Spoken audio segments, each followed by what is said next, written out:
Hey, Ron here. So I wanted to talk about 1984, feelings and self-determinism. A little bit esoteric. It sounds esoteric. It's not. Just follow along for a little bit. So, there's a book.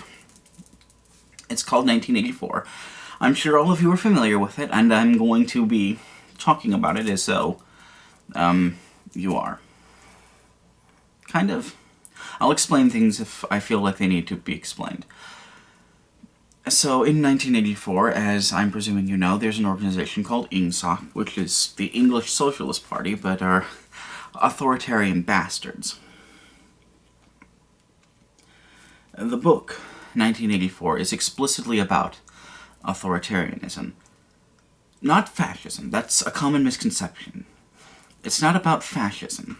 The guy who wrote 1984, George Orwell, although that was a pen name, I think his real name was like Aaron Sinclair or something.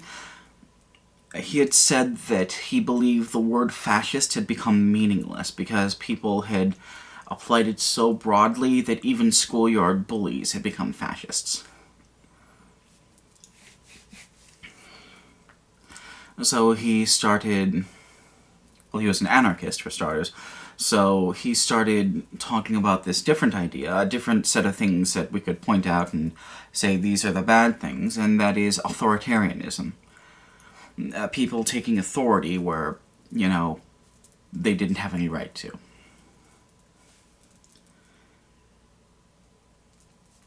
One of the things that INGSOC quite famously does is twist and distort facts. The most famous example of this, the one that sticks in everyone's mind, is we were always at war with Eurasia. That's the thing that everyone remembers, but it's pervasive throughout the book. There's an example early in the book. The protagonist, Winston, is charged with writing an article about explaining how, I think it's chocolate rations, have been reduced from 15 ounces to 12 ounces. And later in the book, near the end of the book, when Winston has been released from the custody of the Ministry of Truth. I think it's the Ministry of Truth. Maybe it's the Ministry of Love? No, he worked for the Ministry of Truth, and he was taken in by the Ministry of Love. After he's released from the Ministry of Love, he reads an article, he reads something about how Big Brother had been celebrated for raising the chocolate ration from, 9 ounces to 12 ounces. Something like that. And the numbers aren't specific. That's not what's important. What's important is that it's a falsehood.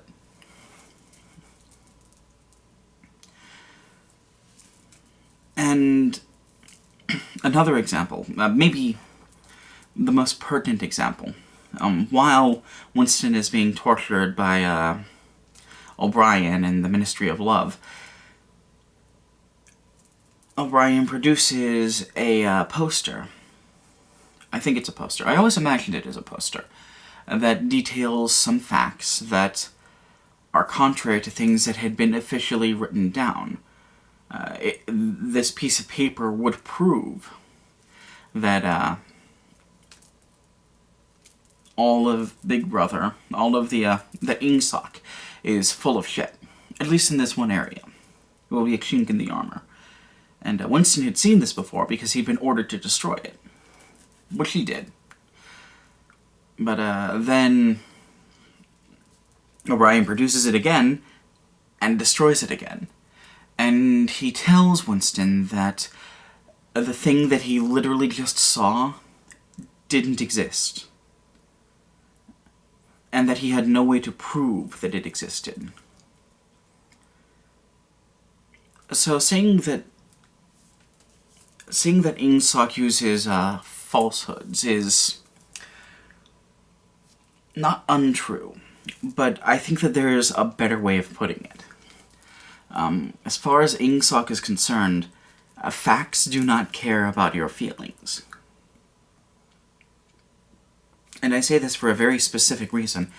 The entire plot of the book is set in motion by Winston's feelings of, well, he doesn't really say.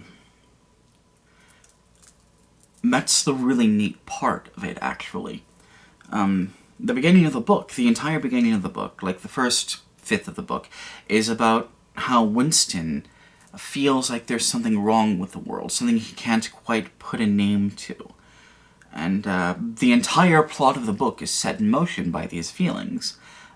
He writes these feelings down in a notebook in a place where Ingsoc has these two-way televisions that they use to view people in their homes. He squirrels it away out of sight of the television, but they know that he's doing that, and he knows that they know that he's doing that, but they think that he is unimportant enough. He thinks that they think that he's not important enough to persecute with, other dangerous terrorists being around.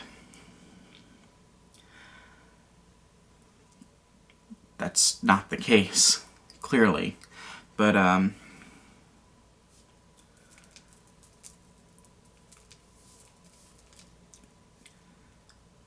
he has these feelings that the world isn't right.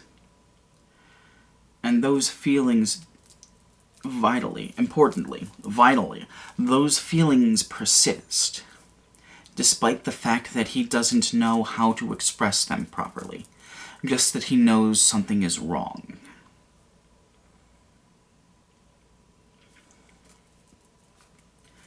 The thing that Ingsoc is trying to do, I know that O'Brien says that power exists for the sake of power, but power is a nebulous thing. What is power, anyway?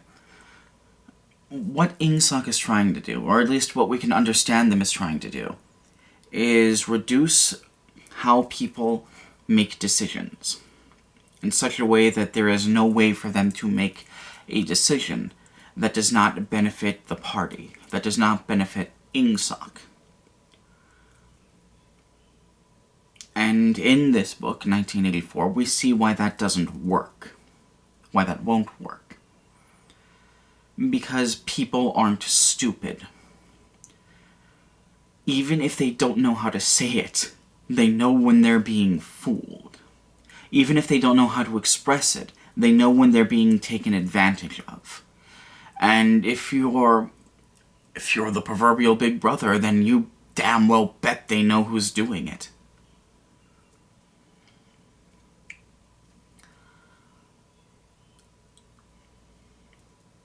Let me pivot this a little bit. So, what fascists and fascist-adjacent people who are active in our society today, people who are actually in government, we do have actual fascists in different separate governments, what they want is the same thing. They want to reduce the decisions that people can make, so that there is no way for a person to make a decision that does not benefit the fascists. We see this in... like, Ben Garrison is a good example of this. Ben Garrison will use facts in such a way that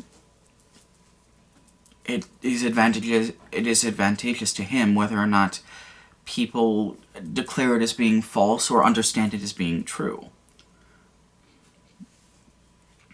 I mean, it's all much more complex than that. Part of that is cultivating an audience that believes you in the first place, and playing into different stereotypes. But the important thing, there's a very good video, I'm going to link in the underbar, about how the claims that Ben Shapiro make about trans people, and the studies that he uses to support these claims, are... to say that they're factually incorrect would be mostly true, but there's a more important aspect, and that is that the thing that these studies are describing are not describing the thing that Ben Shapiro says that they're describing. A lot of these studies are describing what they believe to be homosexual behavior, or pre-homosexual behavior, and in such a context as to make it very clear that they think of it as an illness that needs to be cured. See, facts are always useless without context.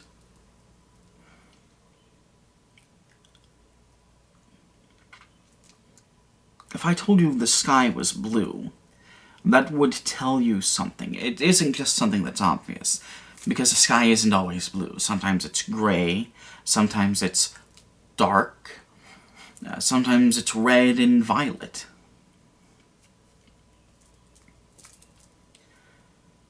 And people can use facts in a fallacious way, in an almost weapon-like way. Fascists are adept at doing this. People on the right in general have become very good at doing this. And they do it specifically in the hope that we, people on the left, or just fucking plebeians like I'm assuming most of my audience is, no shade thrown there, I'm a plebeian. I'm a little person, a bourgeois.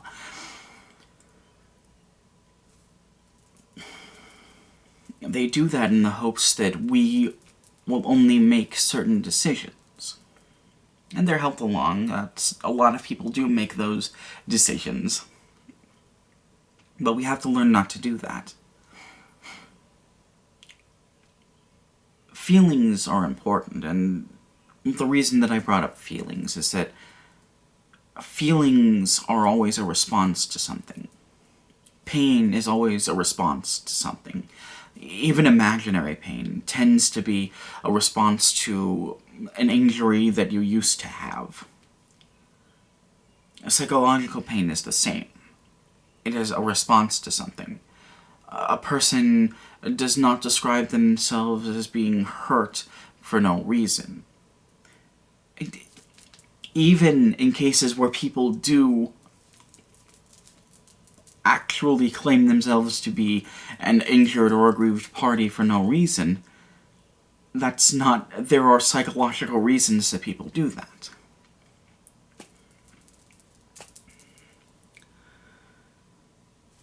These feelings that people have, not just physical feelings, but psychological feelings as well. These feelings are how people know what is best for themselves. And by telling you that those things don't matter, by telling you that facts are more important, and hey, I've got the facts, what is happening is you are being convinced, you are being coerced, even, into taking a position that is against your own interest.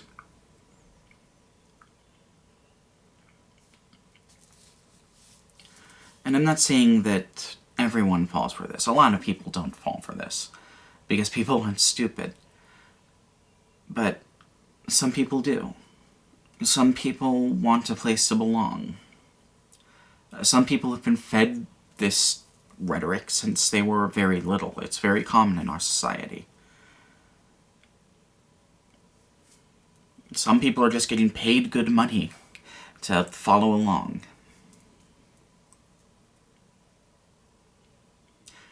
And we need to understand these things.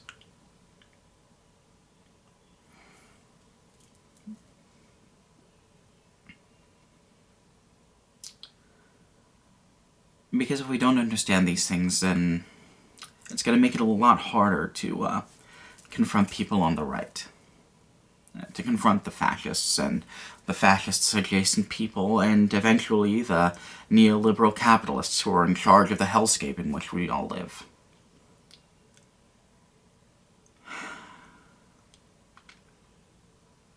I don't know, that was probably a bit too rambling. I've actually recorded this like 7 times. I had it fully recorded yesterday, around 2:30, but fucking the file was corrupted again. I don't know why that keeps happening. It's a pain in my ass. But I want to do more videos like this, where I'm just shouting at the camera about a thing. I think I've gotten good enough at staying on topic, at keeping something in mind, that I can do that. This isn't going to, if I do that, it isn't going to cut into the scripted videos, or the quasi-scripted videos. They're outlines. most of the time. Some parts of them are very tightly scripted, but no, I'll go from making 1 video a week to 2 videos a week. What I'm thinking is that I'll try to release videos like this on Tuesdays or Wednesdays, maybe, and the scripted videos at the regular time on Saturday. Yeah.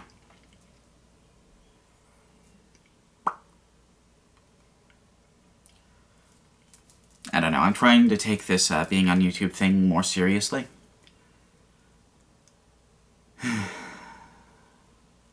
So yeah, I think that's everything I have to say. I'm all stayed out.